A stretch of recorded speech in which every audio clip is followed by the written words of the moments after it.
Good morning.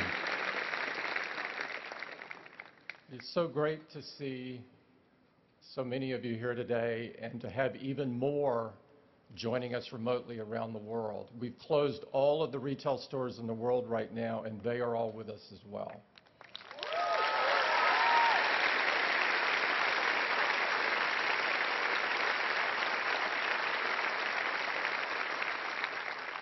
Before I get started, I'd like to recognize a very special guest. Steve's wife, Lorraine Powell-Jobs, has joined us today. Lorraine?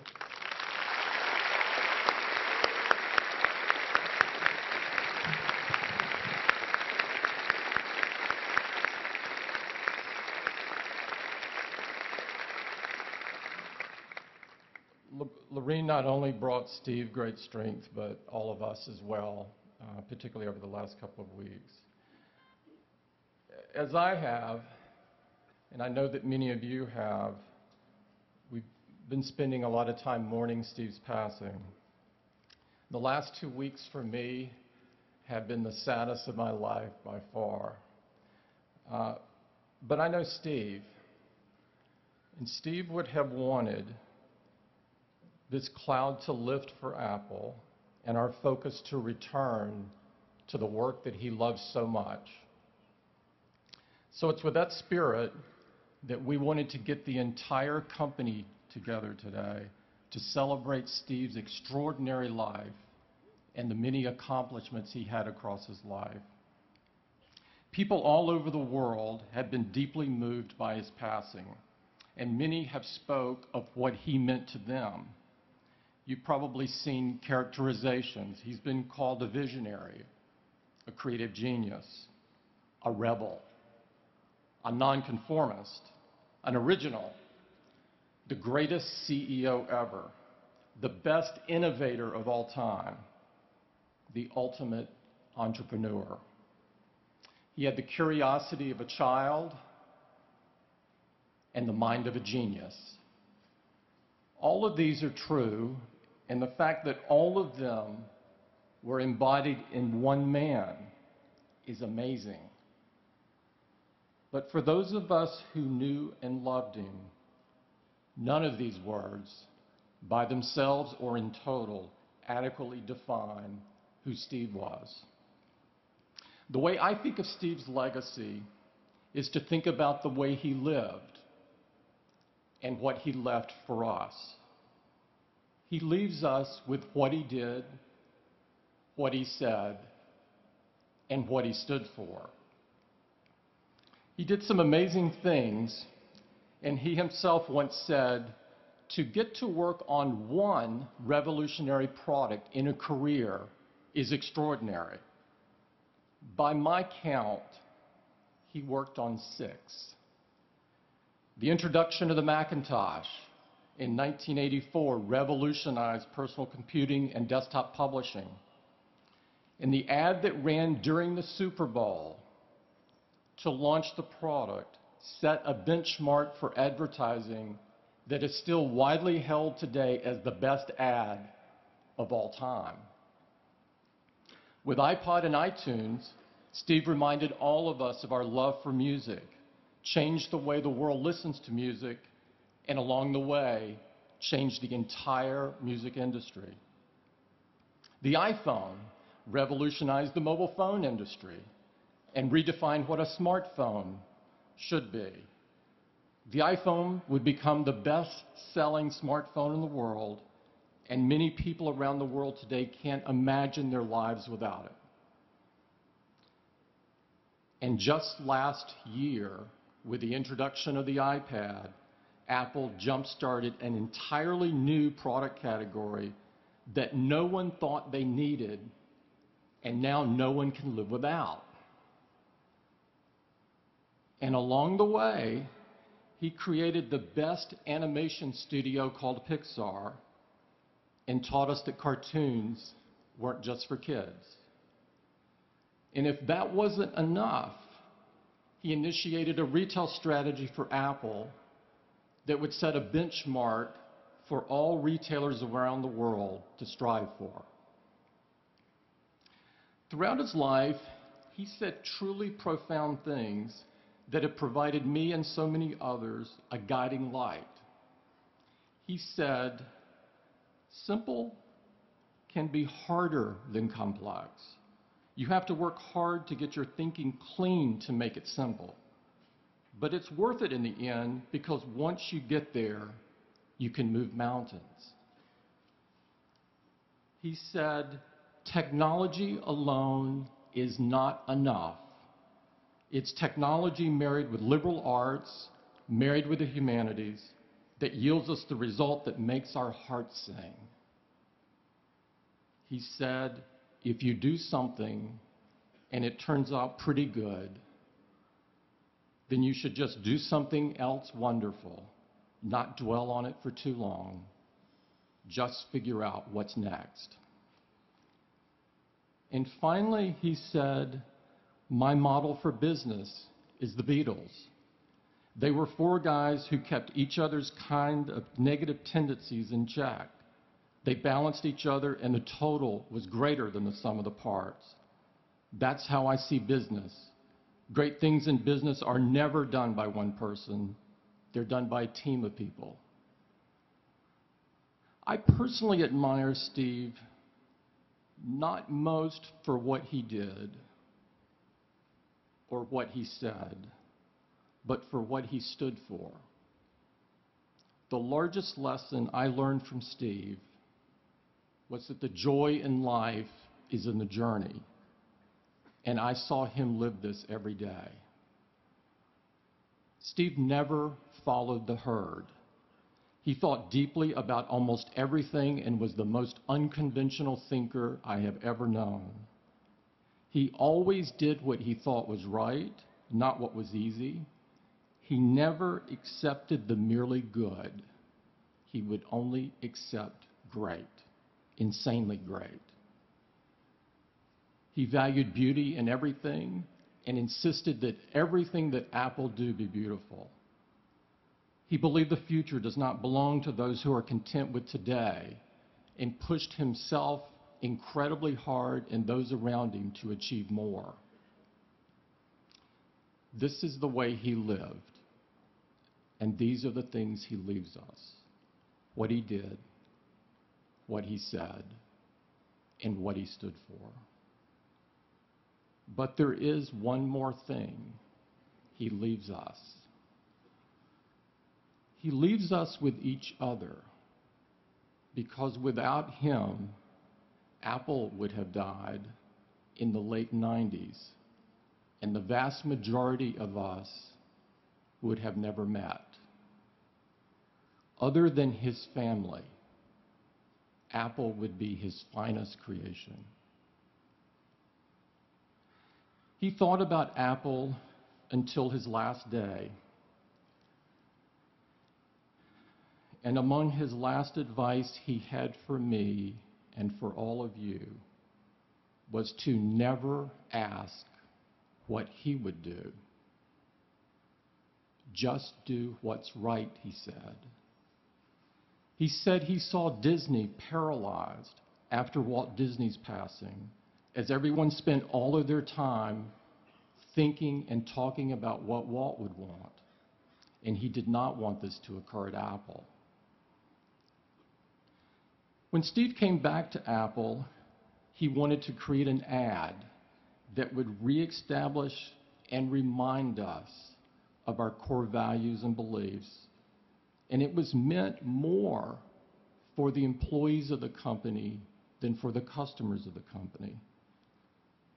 We didn't have any great new products to talk about yet, as those would come a year later with the iMac.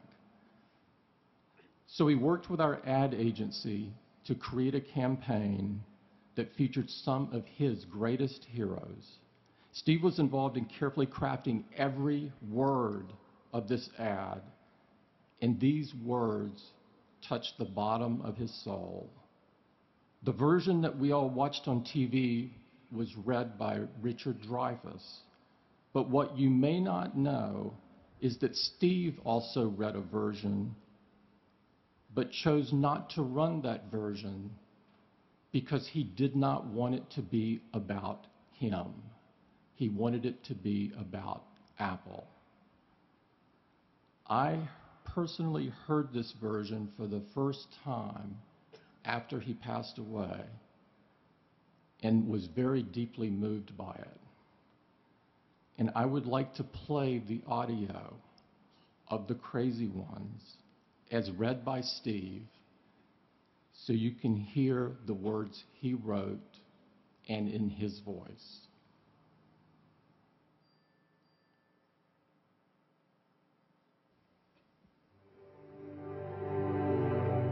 Here's to the crazy ones, the misfits, the rebels, the troublemakers, the round pegs in the square holes, the ones who see things differently. They're not fond of rules, and they have no respect for the status quo. You can quote them, disagree with them, glorify or vilify them. About the only thing you can't do is ignore them. Because they change things. They push the human race forward. While some may see them as the crazy ones, we see genius. Because the people who are crazy enough to think they can change the world are the ones who do.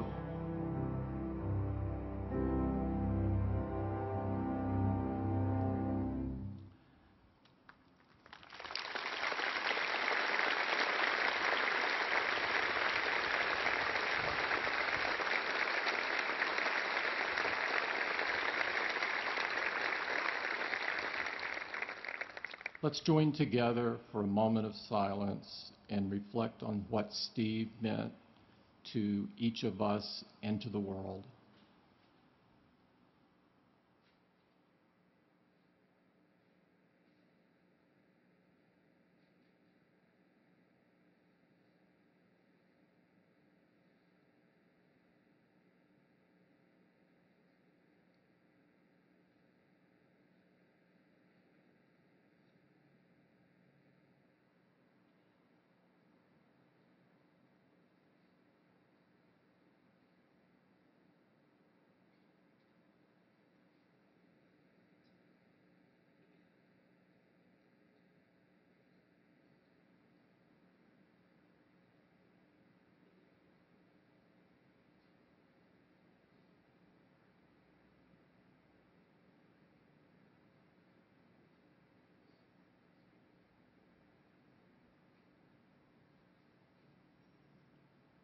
Thank you.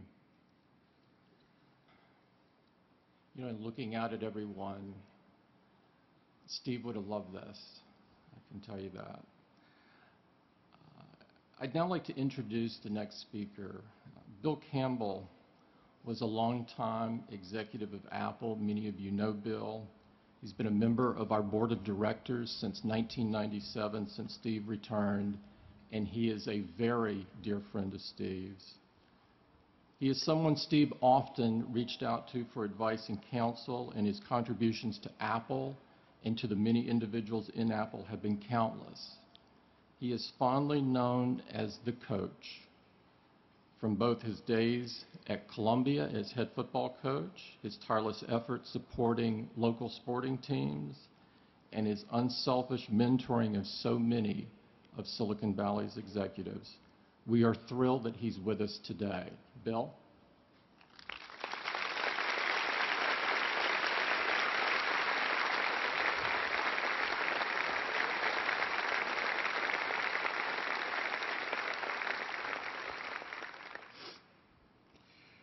Thanks, Tim. Wow. Wow. I'm humbled by this. Humbled for the opportunity to have my time to talk about Steve, my friend. I came to Apple in 1983. I had been at Kodak in Europe. I worked almost immediately with Steve and his team on the Mac. Oh my goodness, what an experience. Steve challenged everything, forced me to have answers as to why. Experience didn't matter, great ideas mattered. Nothing is what it was. Not because he wanted it to be different. He just wanted it to be better. He wanted it to be great. Everything we did, every ad, every retail communication, every detail in every product, inside or outside, I learned and I learned from him. When I was in sales, he wanted the sales organization changed. He wanted the people in the sales organization to look like the rest of us. We had manufacturers rep firms that he was unhappy with. We made a change in the summer and hired 400 people that matched his sense of what kind of people should be at Apple. Think about the brilliance of the Macintosh, the difficulty we had in getting it accepted. Think about the things that he did to make sure that the Macintosh was accepted in universities. The Apple University Consortium committed Macintosh penetration for generations. Tim mentioned desktop publishing, laser printer, PostScript, his fanatic approach to fonts, desktop publishing. Then the Mac stalled. Scully pushed him out the door. He was gone. Tragic. Apple. Apple was done. I left shortly after. We've always kept in touch. When he was at Next, he used to challenge me all the time, "Why are you still there?"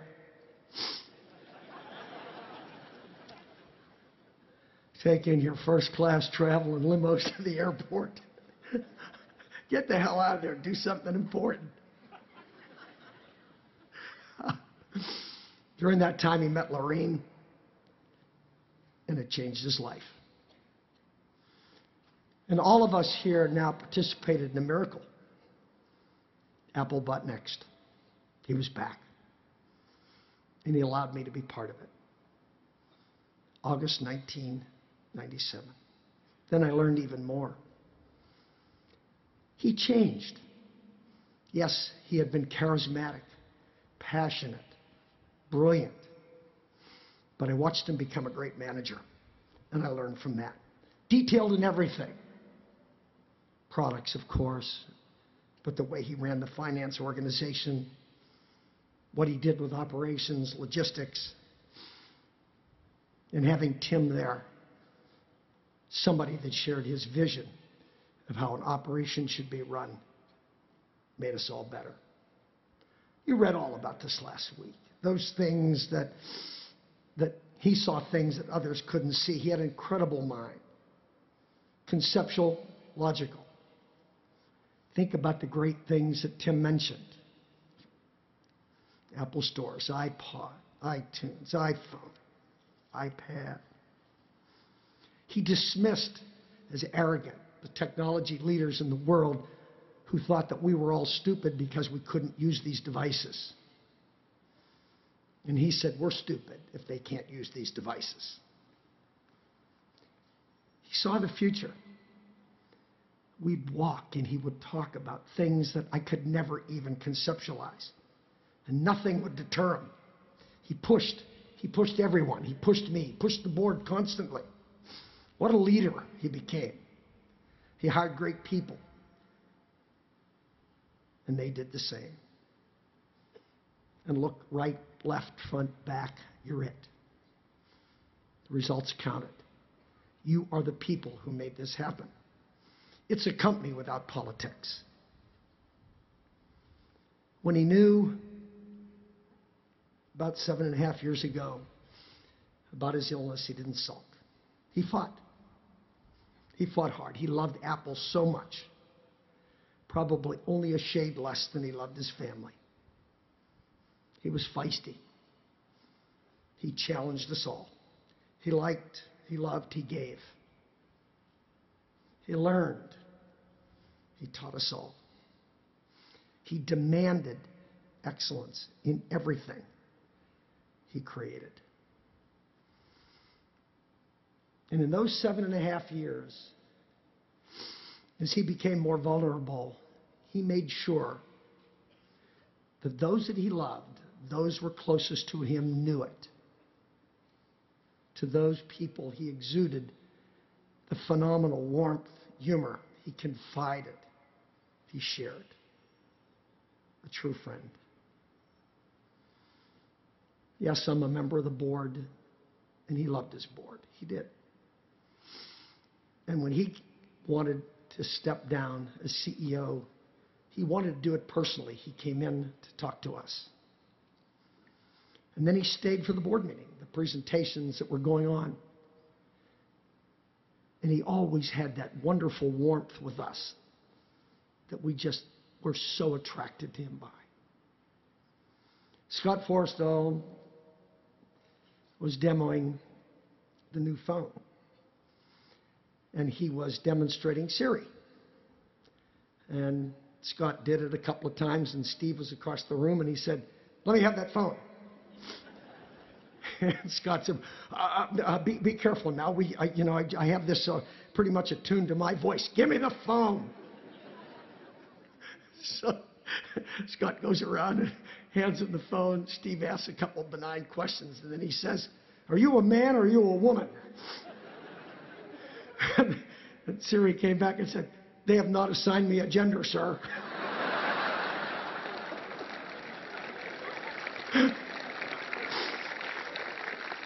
He loved all of us that had anything to do with Apple. Thank you all very much. Thanks for being here.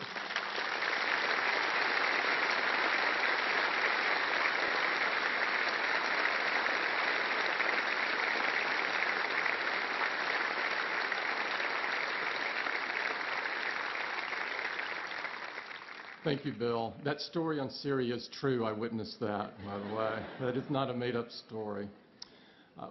We are blessed today to have two really special musical guests to pay tribute to Steve. Our first is someone who Steve fell in love with her voice and her music even before she won 10 Grammy Awards and sold 40 million albums. We are so lucky she took time today to spend time with us and honor Steve. Please join me in welcoming our friend, Norah Jones.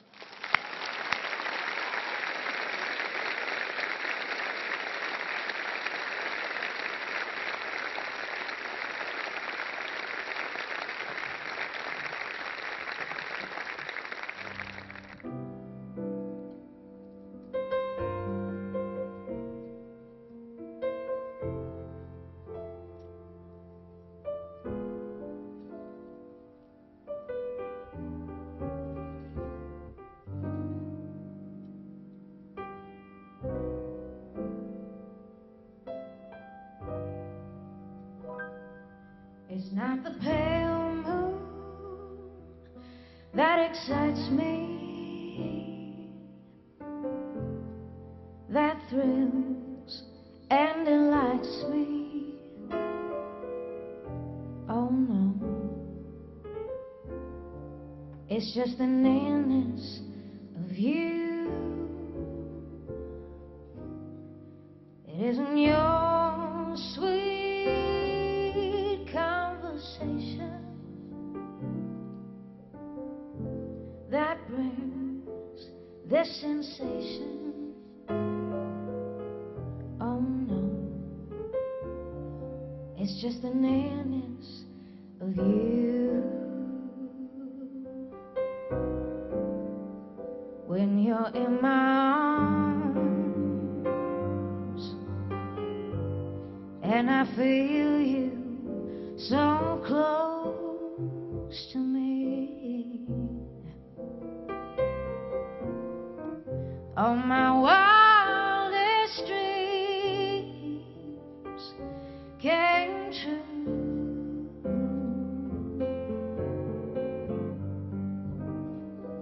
I need no soft lights to enchant me. If you will only grant me the right to hold you ever so tight, and to feel in the night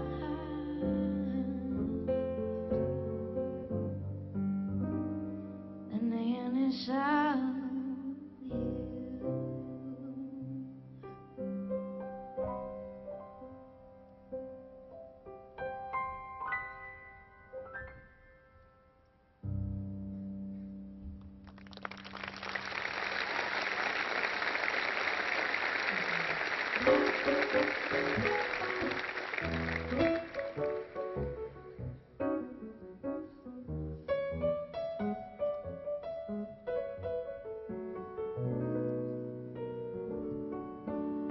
If I were a painter, I would paint my memory. If that's the only way for you to be with me, we'd be there together, just like we used to be. Underneath the swirling skies for all to see. And I'm dreaming of a place where I could see your face.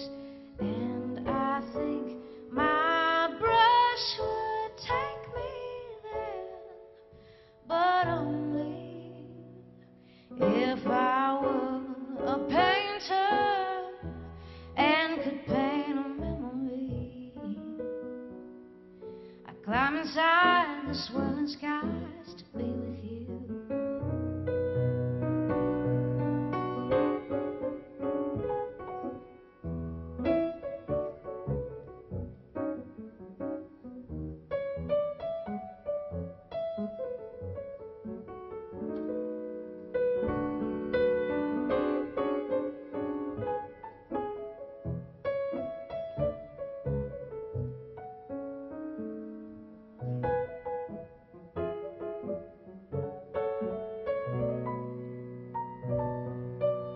And I'm dreaming of a place where I can see your face.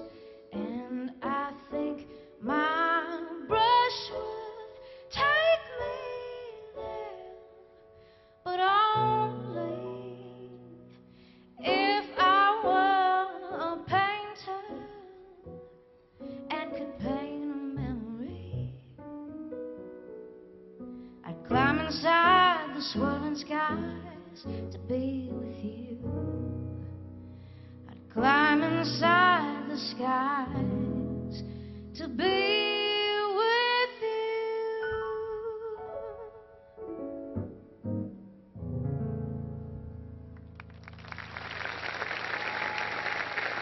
Thank you. Steve was a music lover, I think we all know that, and he was always very kind to me. And I know he loved Bob Dylan, so I'm going to do this Bob Dylan song.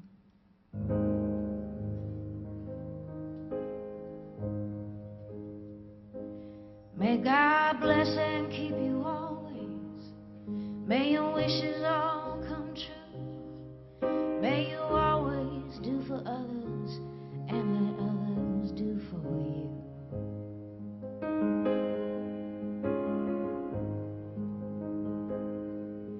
May you build a ladder to the stars and climb on every rung. May you stay forever young.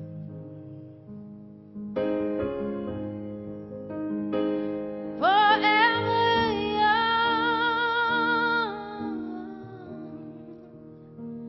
Forever young.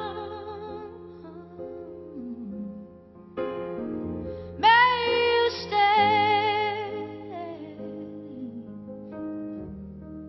forever young.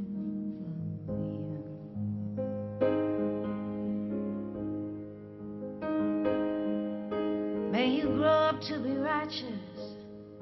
May you grow up to be true. May you always know the truth see the light surrounding you. May you always be courageous, stand upright and be strong. May you stay forever young.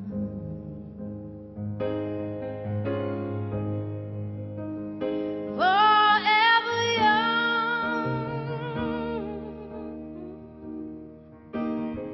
Forever young.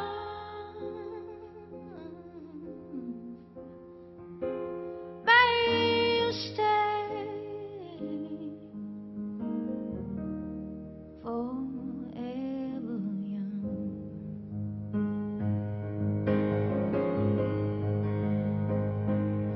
May your hands always be busy. May your feet always be swift. May you have a strong foundation when the winds of change shift.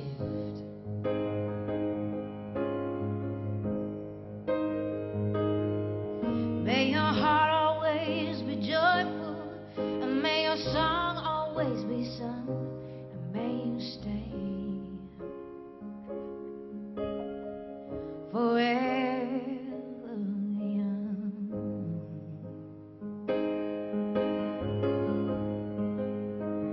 Forever young.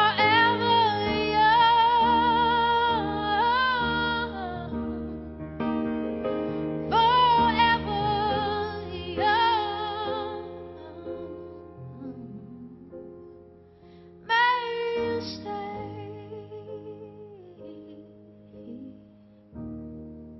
forever young.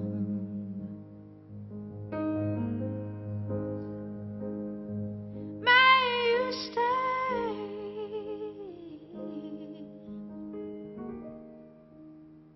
forever young.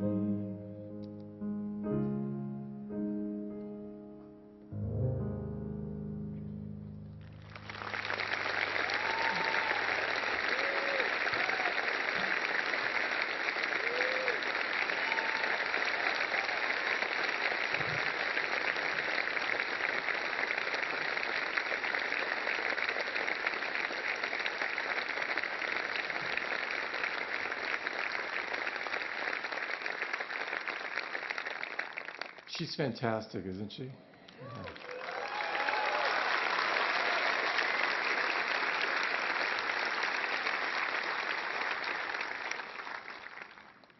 Steve built one of the best board of directors in the world and asked former Vice President Al Gore to join a little over 8 years ago. As many of you know, Al has been a champion for our environment for almost 40 years, well before it was cool to do so, and was awarded the Nobel Prize in 2007 for these efforts. He's been a very important advisor to Apple and a very good friend to the Jobs family. Please welcome former Vice President of the United States, Al Gore.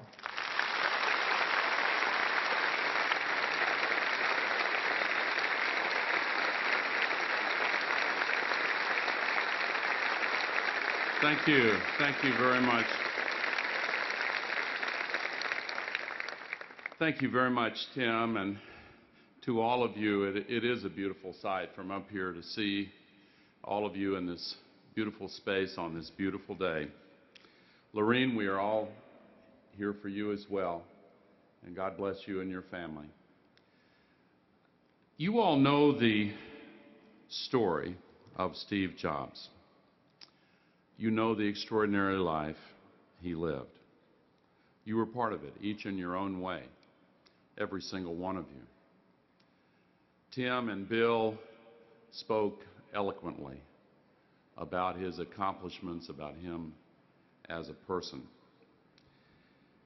I want to spend just a few minutes talking about the emotions we've all felt and the outpouring that we've all experienced coming from all over the world, and what that wave of emotion means for Apple and what it means for each one of you. I saw it at the Nashville Apple Store, as people have seen it in Apple stores all over the world. You felt it here in Cupertino. It was felt in homes and businesses and dormitories and places in every part of this world. And many commentators were surprised by the intensity and the power of this wave of emotion. What was it? Grief, yes. Respect, honor. But I think that at its core, there was something truly unexpected. And I think it was truly love. One technology writer, Jonathan Weber, wrote this: "In any competition for the most effective and influential businessman of our era, Jobs wins hands down. No one else is even close." But he went on to write, he did something more cosmic than any of that. Jobs has proven to be the one and only person in the world who can create technology products that people love. And love is actually the right word. Speaking of love in the context of technology is tricky, because the technology doesn't love us. One of my closest friends has a girlfriend who asked Siri just the other day, "Siri, do you love me?" And Siri responded, "I respect you."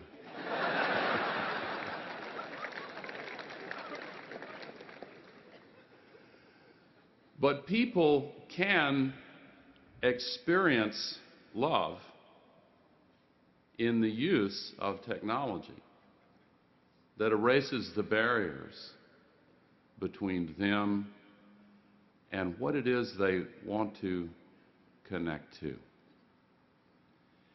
These notes that were posted at the stores and here at headquarters and in various places are displayed, some of the messages, on these screens around the plaza here.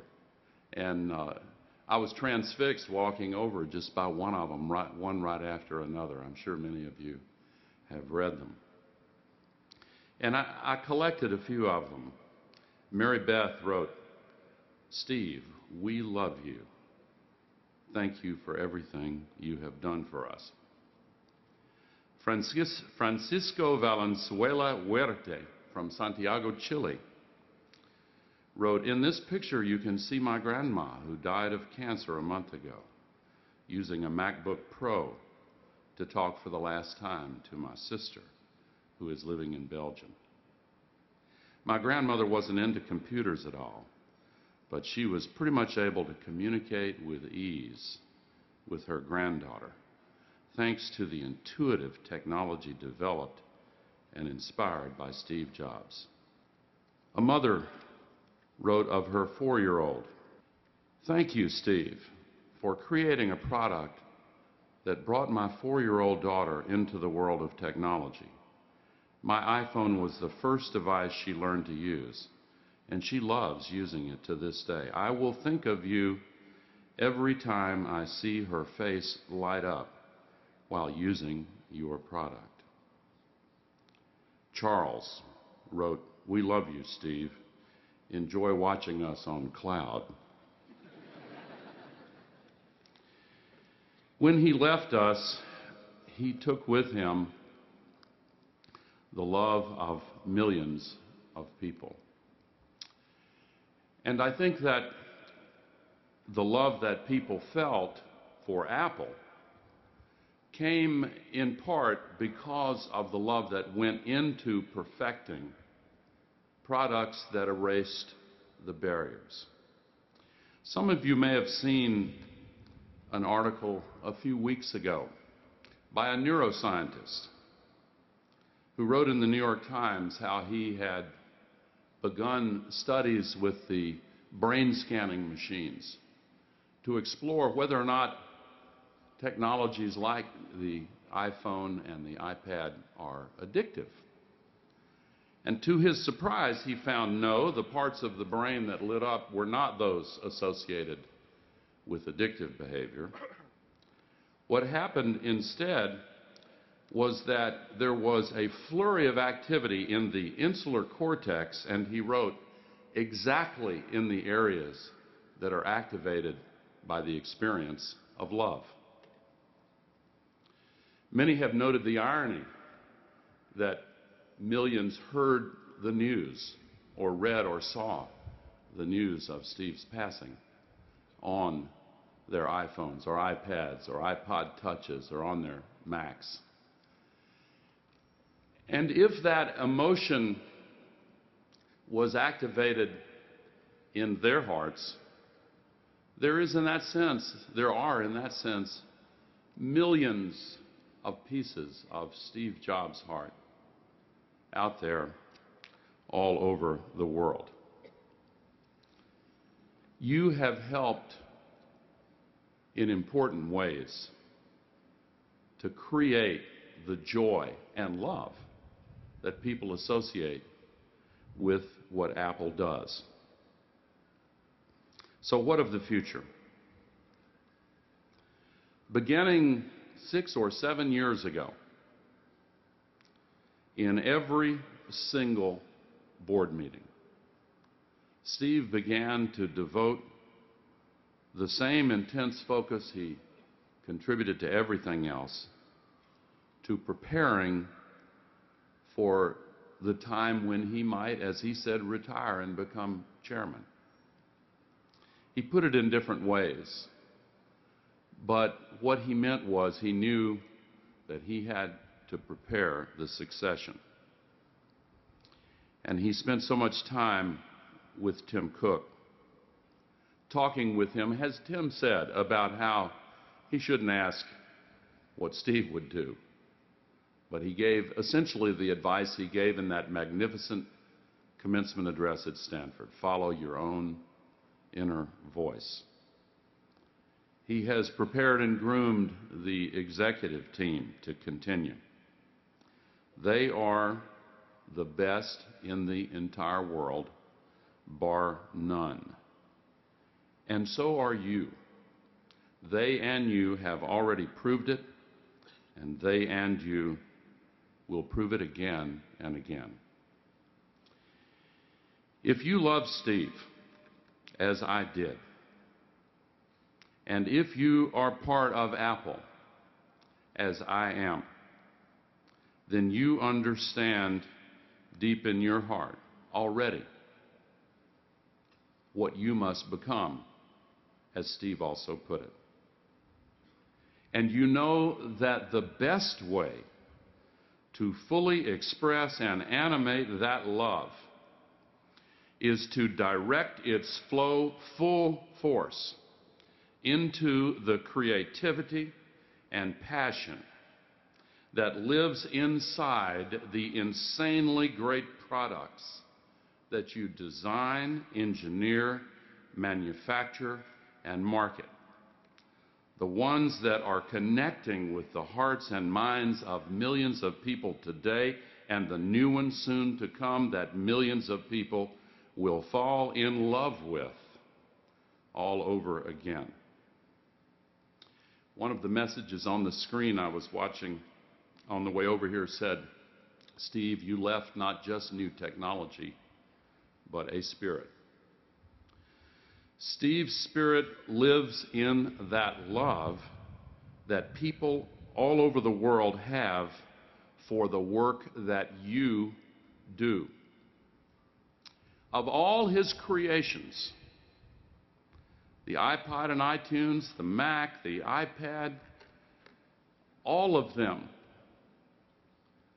I believe the greatest is Apple. So keep and nurture the commitment to true, uncompromising excellence that is Apple. Keep on skating to where the puck will be. Keep on listening to your own inner voice. Keep on insisting that good is not enough, that even great is not enough. Keep insisting that Apple products truly be insanely great. Keep making what people don't even know yet will transform their lives for the better. Products that they will fall in love with over and over again. You are part of a rare and precious group of men and women who have the privilege of giving the world a chance many times every day to feel the love for what they do. Tim mentioned that the Beatles were the business model for Steve, so I want to end with a quote that I heard in a new way. And in the end, the love you take is equal to the love you make.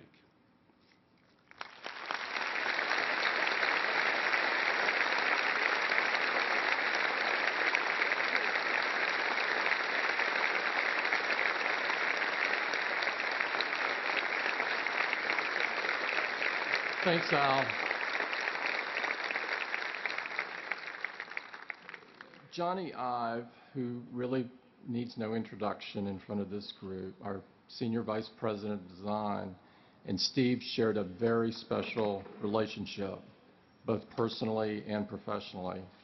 They were very close friends, and many of you probably saw them having lunch together in Cafe Max, talking about the latest product ideas.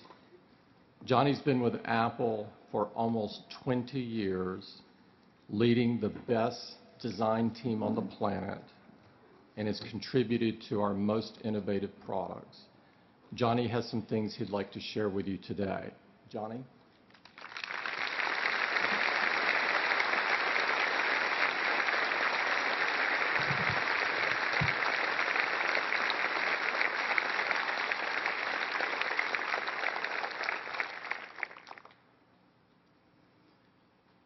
You know, Steve used to say to me, and he used to say this a lot, "Hey, Johnny, here's a dopey idea." And sometimes they were. Really dopey. Sometimes they were truly dreadful. But sometimes they took the air from the room and they left us both completely silent. Bold, crazy, magnificent ideas, or quiet, simple ones, which in their subtlety, their detail, they were utterly profound. And just as Steve loved ideas and loved making stuff, he treated the process of creativity with a rare and a wonderful reverence. You see, I think he, better than anyone, understood that while ideas ultimately can be so powerful, they begin as fragile, barely formed thoughts, so easily missed, so easily compromised, so easily just squished. You know, I loved the way that he listened so intently. I loved his perception, his remarkable sensitivity, and his surgically precise opinion. I really believe there was a beauty in how singular, how keen his insight was, even though sometimes it could sting. As I'm sure many of you know, Steve didn't confine his sense of excellence to making products. You know, when we traveled together, we would check in, and I'd go up to my room, and I'd leave my bags very neatly by the door, and I wouldn't unpack.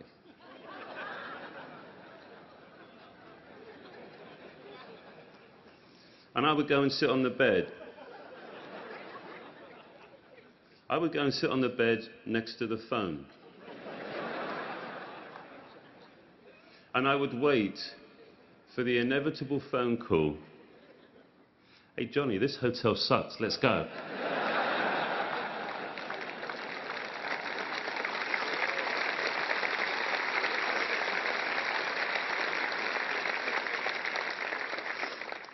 He used to joke that the lunatics had taken over the asylum as we shared a giddy excitement, spending months and months working on a part of a product that nobody would ever see. Well, not with their eyes. But we did it because we really believed that it was right, because we cared. He believed that there was a gravity, almost a sense of civic responsibility, to care way beyond any sort of functional imperative.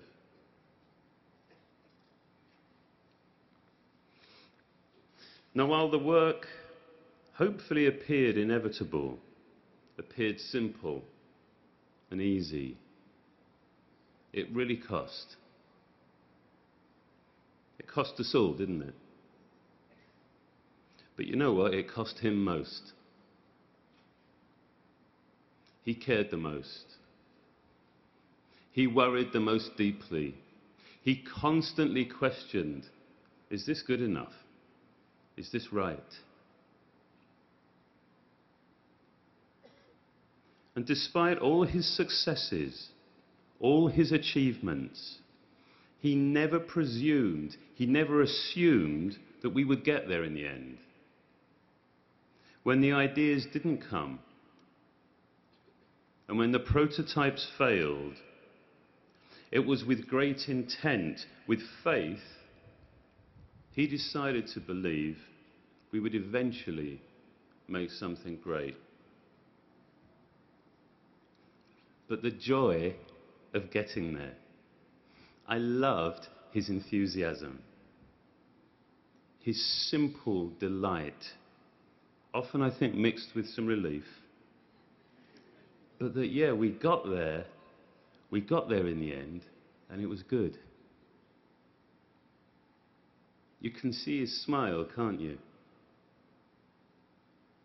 The celebration of making something great for everybody. Enjoying the defeat of cynicism. The rejection of reason. The rejection of being told 100 times you can't do that. So his, I think, was a victory for beauty, for purity, and as he would say, for giving a damn. He was my closest and my most loyal friend. We worked together for nearly 15 years, and he still laughed at the way I said aluminium.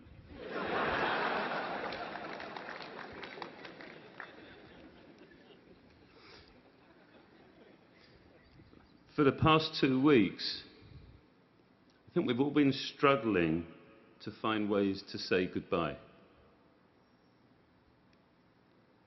This morning, I simply want to end by saying thank you, Steve. Thank you for your remarkable vision, which has united and inspired this extraordinary group of people. For all that we have learned from you, and for all that we will continue to learn from each other, thank you, Steve.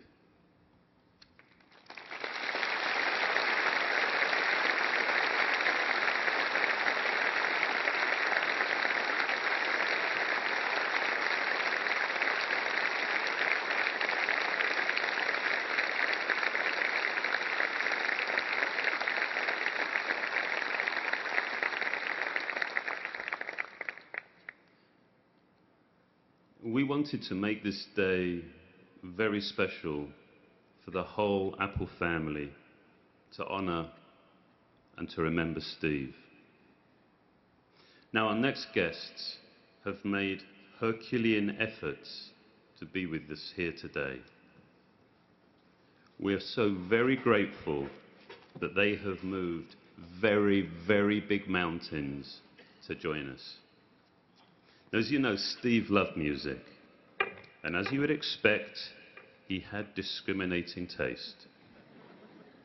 He loved their music, and he watched them grow over the years into one of the biggest bands on the planet. And along the way, he found out that they were really super lovely guys. He would be so excited about them being with us here today. Will you please help me welcome our friends, Coldplay.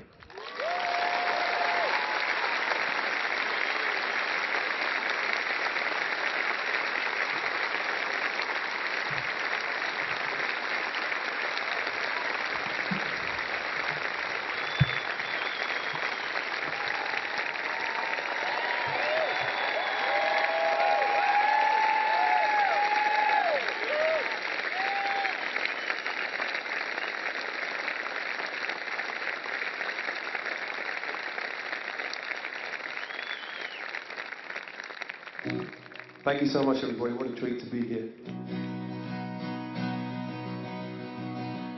We played this song for Steve 10 years ago, and he said it was shit. He said we'd never make it.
Well, a few years ago we came to San Francisco for the first time, and my laptop was broken. And we were playing the Shoreline, which is around the corner. And I said, my laptop is broken. I need somebody to fix it. And a guy called Jimmy, who we now know very well, said, well, that's convenient because Steve Jobs is in your dressing room. So I said to him, listen, I've got a point to pick with you. My G, whatever it was, is bust. And he simply turned the power switch, and it was fixed. And he charged me $3,000. So he was a businessman at heart, but a lovely fellow. And anyway, to return the favour, he also let us do iTunes commercial, which most of you helped us do. And we're going to play the song from that now. Please, take it away. Ready?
Thank you so much, everybody.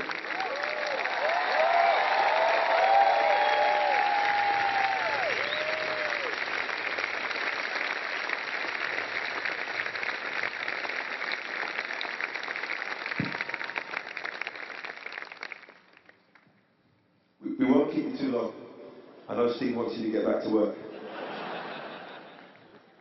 I'm going to name drop in a big way now. Last week we were in South Africa, and the news came through about Steve, and everybody was very sad, of course. And it happened that the big man himself, not God, Bono, was in South Africa also. And we talked about Steve a lot and how much he'd been gracious to both of our bands. And this is called Fix You.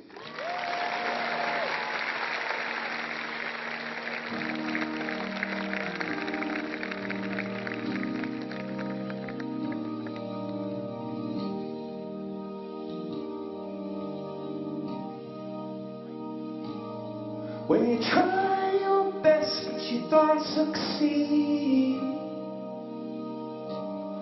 when you get what you want but not what you need, when you feel so tired but you can't sleep, stuck in reverse,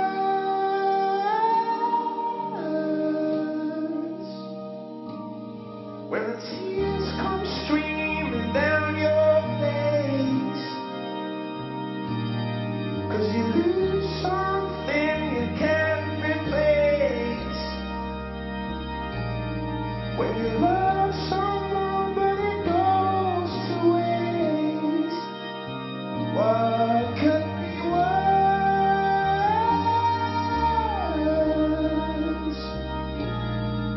Oh, the lights will guide you home, and rewrite your bones.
Thank you, everybody.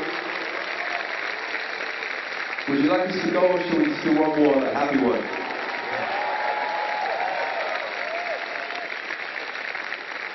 I don't know if that was a yes or a no, but we're going to stay. Okay, well, this is our last song, and then we'll leave you to it. Thank you so much for having us, and I know it's an emotional day for everybody, for us too, and this is our last song. This is about grabbing every day and treating it like your last, which I think Steve embodied more than anybody. That's all. Goodbye. Have a great day.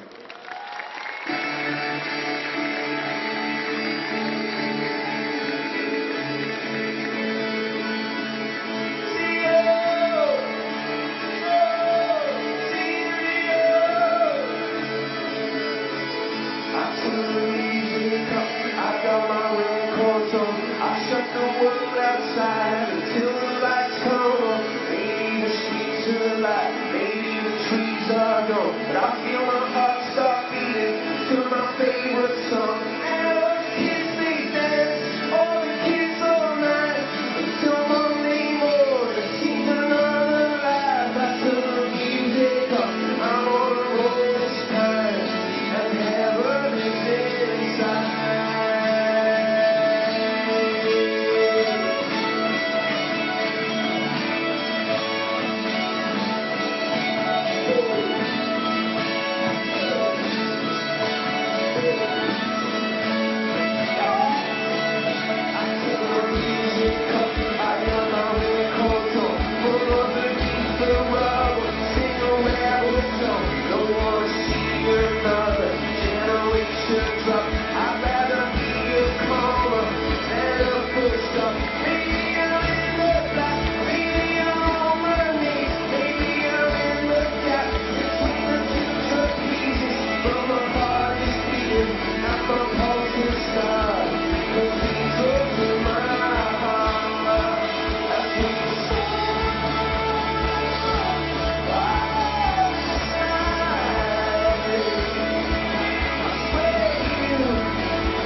Thank you, Coldplay.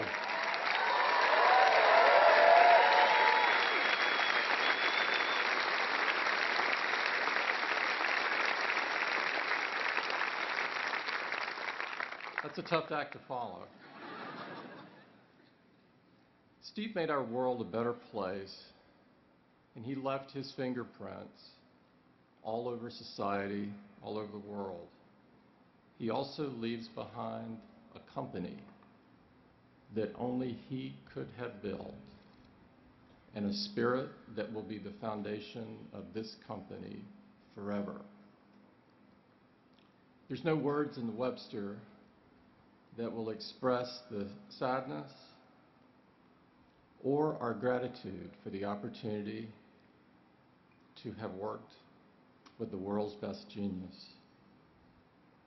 Steve, we will miss you forever,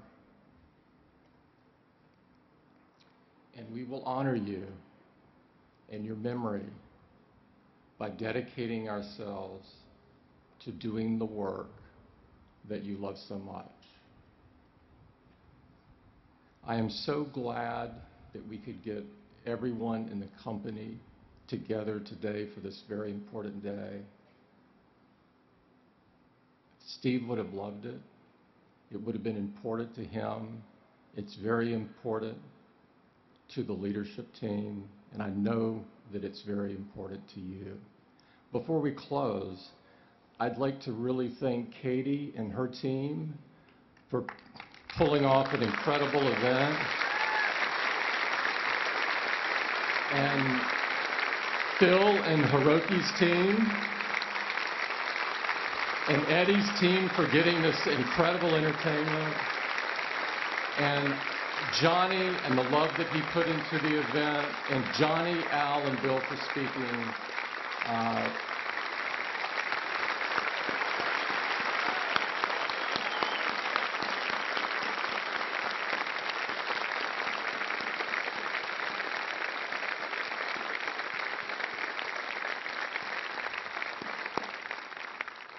And thank all of you for joining us today. Thank you.